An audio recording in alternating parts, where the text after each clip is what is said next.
Gunsmoke. Brought to you by Chesterfield. Chesterfield packs more pleasure because it's more perfectly packed, thanks to Accuray. They satisfy the most.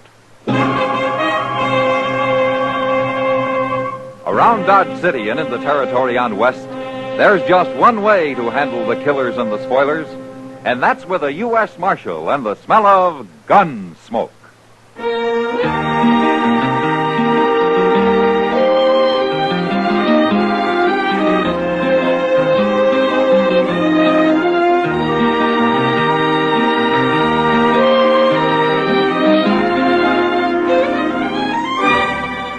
Gunsmoke, starring William Conrad.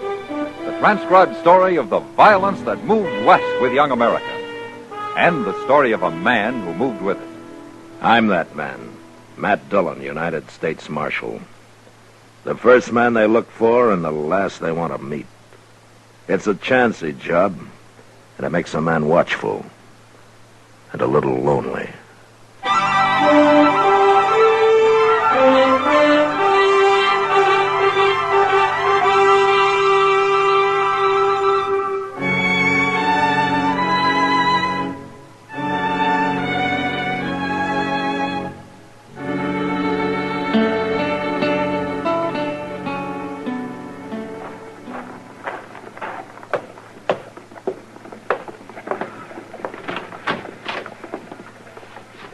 This the Marshal's office? Yeah, come in, stranger. You're Marshal Dillon? I am. My name's Egan Marshal. Emmett Egan. I'm glad to know you. This is Chester Proudfoot. How do you do? Oh? The purpose of my visit may surprise you, Marshal. Well, if it doesn't mean trouble, it sure will. I've just deposited $50,000 in the bank here. Huh? That's a lot of money, Egan. Well, it's taken me ever since the war to earn it. I've been up in Chicago, Marshal, running cattle auctions for a man named Swift, but I'm through with that now. No? I want to try something new. Marshal, I don't intend any insult. But if you need money, name your price. I'm afraid I don't follow you, Egan. I want your job. What? I want to be Marshal here. All right, say it out, Egan. I'm serious, Marshal. There are no tricks to this. I've been to Washington, and the War Department's endorsed my application, but they tell me there are no openings, so I came to Dodge. I thought if I can somehow persuade you to quit, maybe they'll put me on here. I think you are serious. Oh, I am. It's simple enough. I'm tired of the kind of work I was doing, and I want to try this. Something exciting. Oh, I see. What would you advise me to do, Marshal? Go back to Chicago. You're a lot safer there. You think I'm not qualified to be a lawman? Well, you're wearing a gun. Well, I'm accustomed to authority, Marshal. I was a major under General McClellan. Took my first bullet in the Chickahominy in '62. I see. Is this your first trip to the frontier, Mr. Egan? It's my first since '67. Uh-huh. Well, I still advise you to go back to Chicago. No, Marshal? All right, Mr. Egan, you want this job so bad, you can have it as far as I'm concerned. Now, Mr. Dillon... There's very little money in it and absolutely no thanks. I've been a live target for every drunken bum and glory hunter in Kansas about long enough. You mean it, Marshal? Yeah, but on one condition. Yes? That you hang around for a week, see what it's like. And then if you still want it... Oh, I'll want it all right. All right, then we'll start right now. I'm ready. What do we do first? You all set, Chester? My, yes, sir, I guess so. All right, then follow me.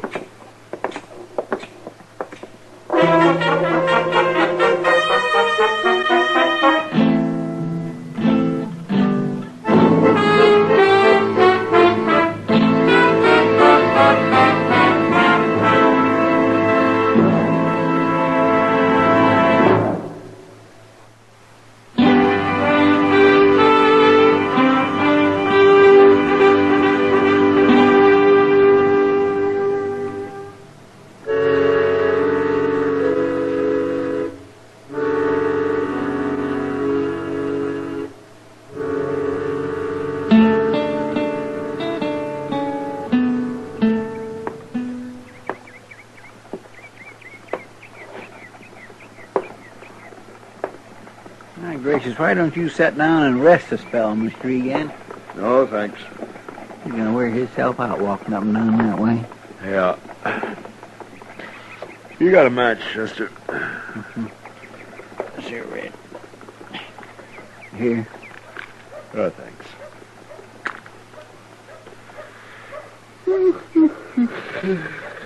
Dodge sure ain't very lively today, is it? Not very. If I only had me a knife, I could do a little whittling. Now, what happened to your knife, Chester? Well, it was about wore out, so I traded it to a small kid I know for a flipper. Why don't you get yourself another one? Mr. Dillon, I am so mean poor, I just couldn't stand the outlay of another knife. Yeah, I forgot. Hey, look there. Somebody hadn't ought to be in town. Oh, where? Who? That fella coming up the street, riding that sleigh back to old Broodmare, see him? He looks like a farmer. If you call a man whose wife hoes a 10-yard patch of mealy potatoes a farmer, then he's one, all right. You said he shouldn't be in town. He can't be very dangerous. He's dangerous to himself. Oh, what do you mean? Why, he gets a doggone drunk every time he comes in here. He can't hardly climb back up on that old mare. And when he does, he usually falls off summers before he gets home and lays out there on the prairie all night like a dead man. It's a pure wonder he ain't been ate by something. Oh, Marshal, we've been hanging around this porch for 3 hours. I'm beginning to feel like a bum myself. Now, that's part of the job, Egan. Keeping an eye on things, we call it. Keeping an eye on things. You and Chester both are fighting to stay awake. Are you calling it quits, Egan? Oh, no. Of course not. Then let's go get a cup of coffee, huh? It'll be dark soon, and we can start making the rounds.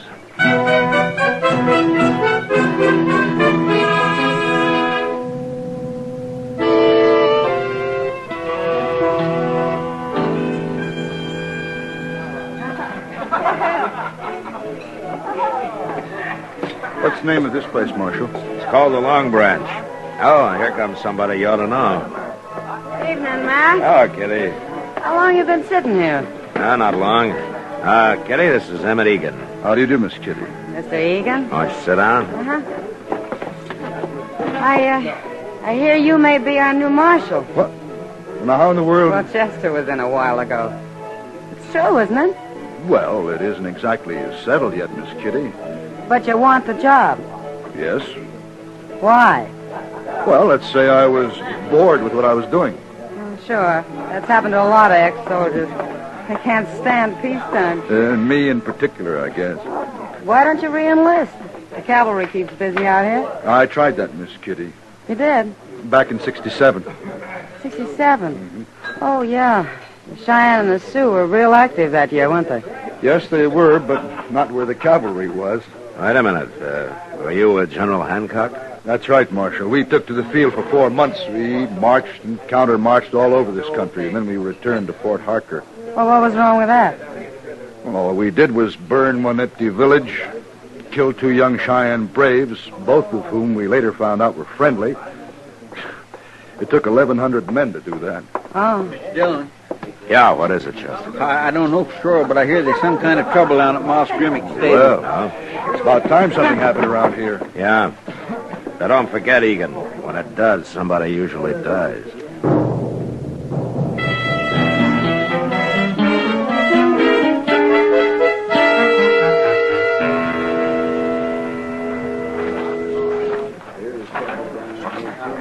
What's the trouble here, men?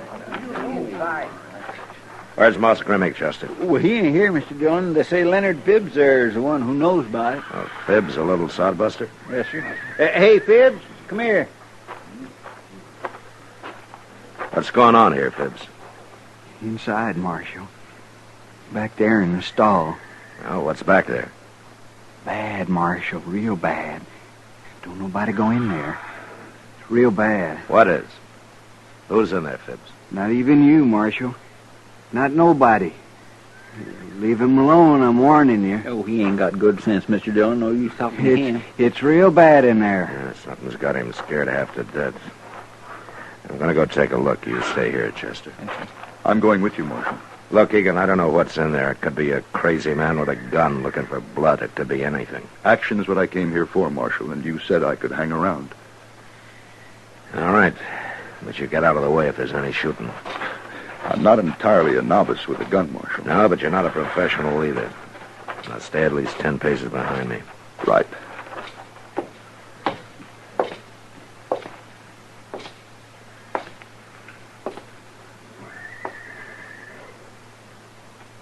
You see anything? No. It's Marshal Dillon. Who's in here? Come on, speak up. Maybe he's hiding, waiting for you. Well, he can't see me any better than I can see him. You're taking an awful chance, Marshal. You stay where you are, Egan. What? Now, what's this?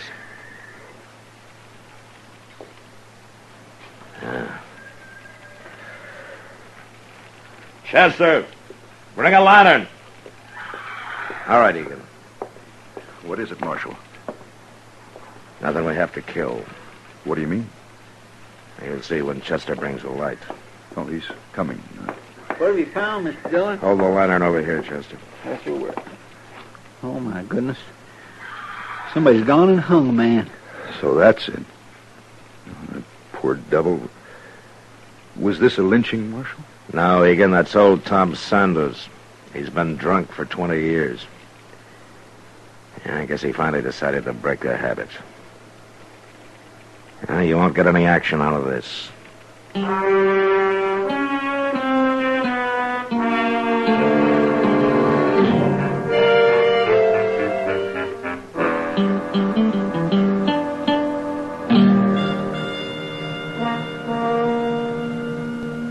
Well, Egan, it's been nearly a week.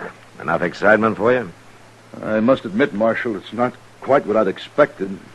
Somehow I had the idea Marshal was always busy, doing things. You mean gunfighting? I've told you I don't think gunfighting's necessary. Yeah, I remember. Any man accustomed to command should be able to control these Dodge City ruffians without much trouble. I only draw my gun as a last resort, Egan. And besides, you haven't seen any of these men in action yet. I still want the job, Marshal. Yeah, I know. Oh, Matt? Yeah, come on in, Doc. Say, Matt, you'd better get over the Texas Trail. Oh? You know those fellas Gear and Bozeman? Yeah, I know him. Well, they've got that poor little Leonard Phibbs at the bar there, and they're trying to make him pay for their drinks. He's broke, of course, so they're beating him up. They're doing it real slowly, bit by bit. I tell you, it just makes you sick to watch it. All right, Doc. Wait, Marshal. Yeah, what? Let me handle this. Look, Egan, Gear and Bozeman may be a couple of bullies, but that doesn't mean they're not dangerous. They are. Are you afraid I might be able to handle them, Marshal? Well? Okay, go ahead. Here, take my badge. Tell them you're a deputy. Thank you, Marshal. You gotta learn one way or the other.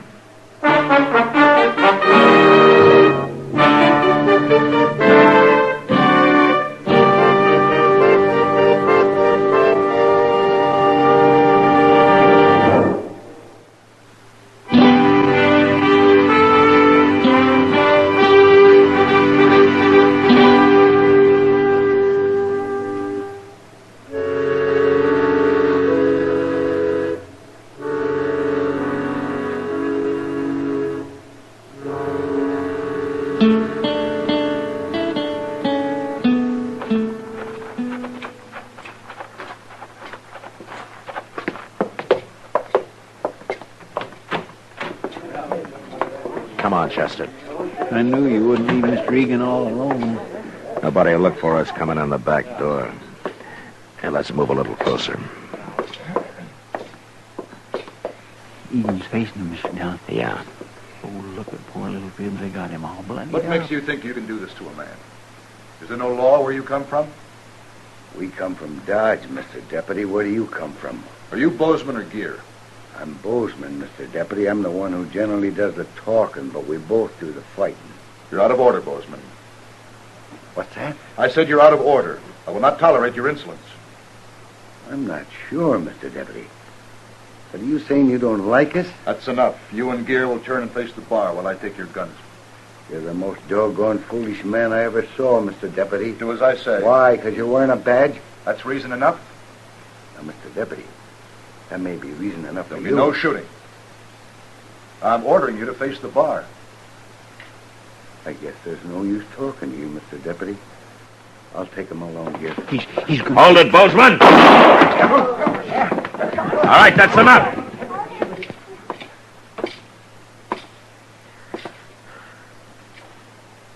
Now, go ahead, Bozeman. Try it again. Now, wait, Marshal. You knew he couldn't handle a gun. You know I can. Is that it? Your gun against two of us? Quit talking, Bozeman. Don't try it, Gear. All right, then do as my deputy told you. Face the bar. Sure, Marshal.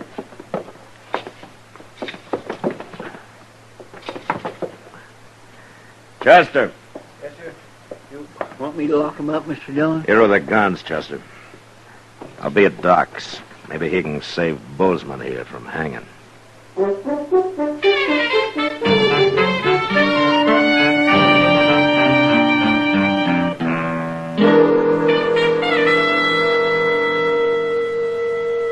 Yeah, it's getting light out, Doc. It generally does this time of morning. Yeah, but I'm not generally sitting up waiting for a man to die. He isn't going to die, Matt. Well, I saw what that bullet did to him. You feel guilty, don't you, Matt?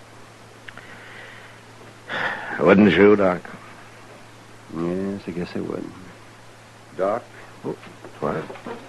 Well, he's conscious.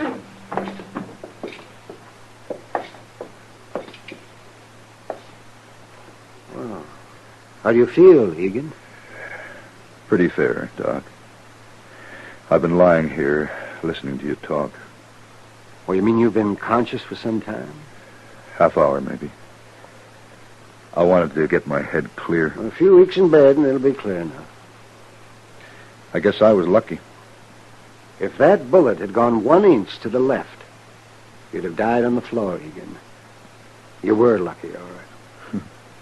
God protects fools and drunkards, isn't it? Marshal Dillon, Yeah. I heard you saying you felt guilty about this. It wasn't your fault. And I should have known what had happened. But I heard you telling Doc how it happened. You faced them the same way I did. They didn't shoot you. It's a little different with me, Egan. How? This is my profession. I've handled enough men to be professional. Egan, why do you think Bozeman did what I told him to do? Because he knew you'd shoot if he didn't? He not only knew I'd shoot, he knew I'd kill him. He knows I can handle a gun pretty well. And that part of the profession they don't teach in the Army. Takes years and years to learn. Well, I can't complain any more about there not being enough action, can I, Marshal? Yeah, your week's up today, Egan. Do you want the job? Marshal, you ever been in California? Not for some time. I hear things are pretty active out there. I'll write you and tell you all about it.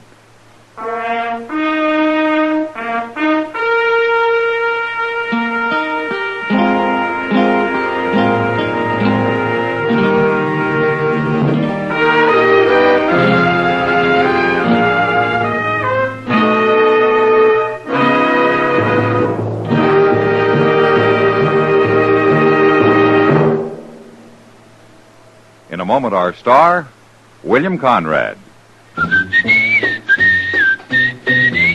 Chesterfield packs more pleasure because Chesterfield's more perfectly packed. Chesterfield, made by exclusive Accuray, packs more pleasure because it's more perfectly packed. Unlocks all the pleasure of fine tobacco. Chesterfield packs more pleasure because Chesterfield's more perfectly packed. Firm and pleasing to the lips. Chesterfield. Mild. Yet they satisfy the most. You know, there were a lot of ways for death to come to a man on the frontier. All of them hard. But next week, a man meets death the hardest way of all. At the end of a rope. But that was the West. Good night. Gunsmoke, Produced and directed by Norman McDonald, stars William Conrad as Matt Dillon, U.S. Marshal. Our story was specially written for Gunsmoke by John Meston, with music composed and conducted by Rex Corey. Sound patterns by Tom Hanley and Bill James. Featured in the cast were John Daner, James Nusser, and Harry Bartell. Parley Bear is Chester, Howard McNear is Doc, and Georgia Ellis is Kitty.